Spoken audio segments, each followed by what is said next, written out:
Presidente, obrigado pela gentileza. Cumprimentar o vereador Juliano Valim, um dos proponentes, morador do Bairro Serrano, vereadora Andressa Malman. Também tive a oportunidade de assinar, agradecer às senhoras e ao senhor pelo convite. A Lei 9.117, de 7 de maio de 2024, tem finalidade determinada no artigo 1º, parágrafo 1º.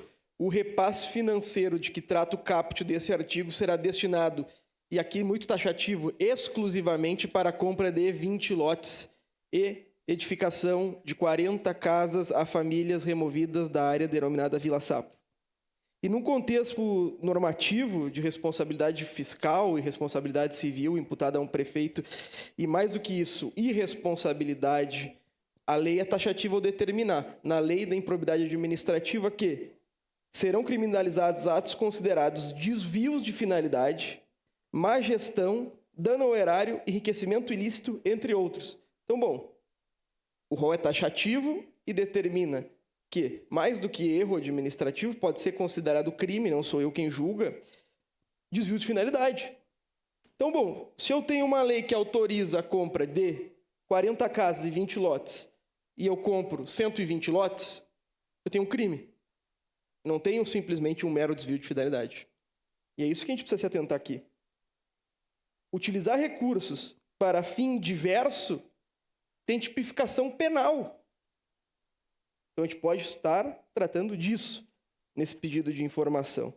Mais do que responsabilidade objetiva daquele que encaminha a verba, tem responsabilidade subjetiva daquele que deve gerir o orçamento público, né?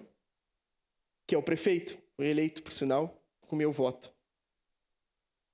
Ressarcimento ao erário, aplicação de multas e julgamento de contas devem ser promovidos. Nós aqui aprovamos ou desaprovamos contas e aqui tem um claro desvio de finalidade. Mas existe, presidente Lucas, dois problemas que mais me preocupam. A gente consegue restaurar o dano original? Existe dinheiro no caixa para garantir a casa dessas pessoas, vereador Juliano? Esse é o problema aqui. Bom, se tem 40 milhões, aqui não tem a obrigatoriedade de uma conta específica. Eu posso falar, não, tenho 7 milhões lá. Mas, nesse caso, a gente quer saber se tem a destinação, tem a capacidade de destinação de recursos. E, mais do que isso, que imagem fica do município?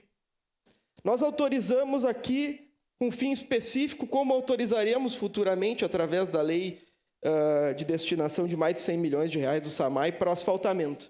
Que garantia eu tenho que os 100 milhões que são destinados pelo SAMAI para o asfaltamento não serão destinados para outros fins? Então, bom, é isso que nós precisamos pensar aqui. Eu acredito que ainda dá tempo do município responder isso aqui falando que o dinheiro está em caixa e que as casas serão compradas. E essa é a resposta que eu espero, vereadora Andressa e vereador Juliano. Muito obrigado, presidente. Com a palavra, vereadora Andressa.